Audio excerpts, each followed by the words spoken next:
दोस्तों नमस्कार, जय हिंद, वंदे मातरम। आज मैं आपको चैप्टर 4 के क्वेश्चन आंसर बता रहा हूं जो आपके एग्जाम में आ सकते हैं। कैमरे में बंद अपाहिज, ये पाठ का नाम है और ये लिखा गया है रघुवीर सहाय के द्वारा।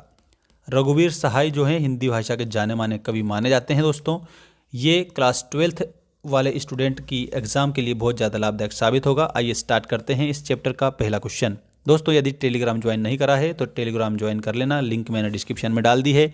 और यदि इसके नोट्स आपको चाहिए इस चैप्टर के तो वो भी लिंक मैंने डाल रखी है, तो नोट्स भी आप डाउनलोड कर सकते हैं। रघुवीर सहाय का जन्म होता है सन 1929 में, और कहाँ पर होता है ये समझ लीजिएगा। सारे क्वेश्चन आंसर मैं बताऊंगा इसमें। 1929 लखनऊ उत्तर प्रदेश में रघुवीर सहाय का जन्म होता है।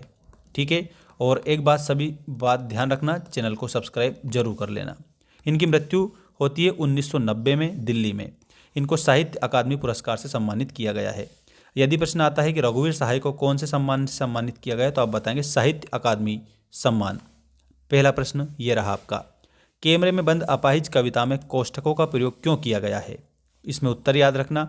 कविता में कोष्ठक का प्रयोग कविता के मूल भाव को, मतलब कि जो उसका मेन जो अर्थ है ना, उसको व्यक्त करने के लिए किया गया है।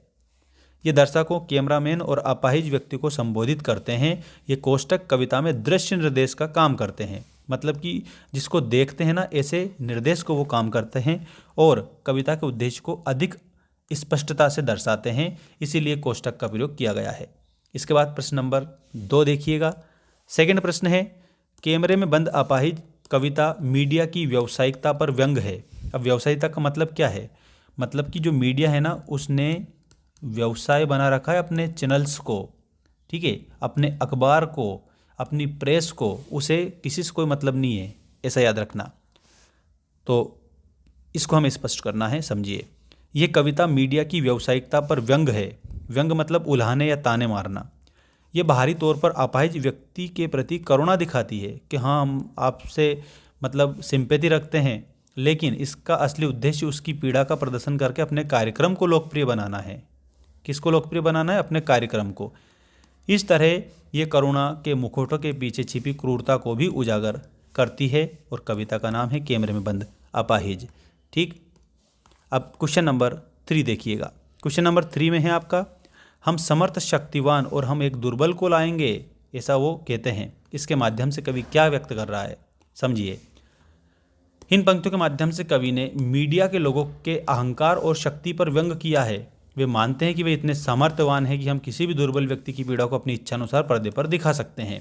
यह उनकी संवेदनहीनता और व्यावसायिकता को दर्शाता है।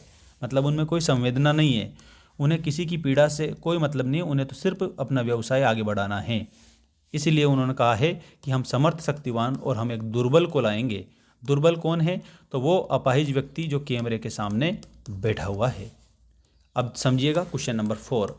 क्वेश्चन नंबर 4 में आपको दिया है, प्रश्नकर्ता का कौन सा उद्देश्य पूरा होगा यदि अपाहिज और दर्शक दोनों एक साथ रोने लगे? ये देखिए, प्रश्नकर्ता मतलब कि प्रश्न को बोलने वाला वो व्यक्ति जो मीडिया में काम कर रहा है, ठीक है, वो प्रश्नकर्ता कहलाता है। एंकर भी उसको अपन कहते हैं।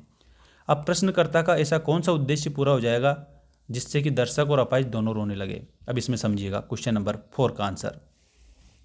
यदि अपाहिज और दर्शक दोनों एक साथ रोने लगते हैं तो प्रश्नकर्ता का व्यावसायिक उद्देश्य पूरा हो जाता है, कि उसका जो व्यवसाय जो है, उसका मेन मोटिव जो है वो पूरा हो जाता है। इससे कार्यक्रम की भावनात्मक अपील बढ़ेगी और दर्शक उससे ज़्यादा जुड़ेंगे। यह टीवी चैनल्स की रेटिंग को बढ़ाएगा, जिससे प्रश्नकर्ता को लाभ होगा और उसका कार्यक्रम सफल माना जाएगा कि हाँ, आपने बहुत अच्छे प्रश्न पूछे और आप लोगों को जवाब जो है वो मिले, इससे हम सहमत है, ऐसे वो प्रतिक्रिया प्राप्त करते हैं। क्वेश्चन नंबर 5 देखिएगा। पर्दे पर वक्त की कीमत है, कवि ने ऐसा कहकर क्या दर्शाने का प्रयास किया है?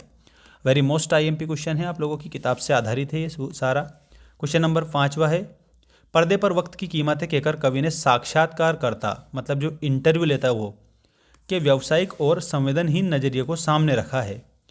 यह दर्शाता है कि उसके लिए अपाहिज व्यक्ति की भावनाओं से ज़्यादा अपने कार्यक्रम की सीमित अवधि में लाभ कमाना है।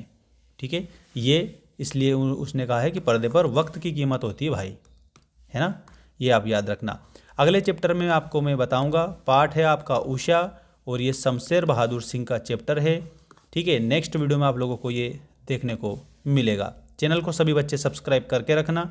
यदि फुल नोट्स चाहिए आपको सभी चैप्टर्स के तो लिंक मैंने डाल दी है डिस्क्रिप्शन में, जाकर आप सभी बच्चे डाउनलोड कर लेना।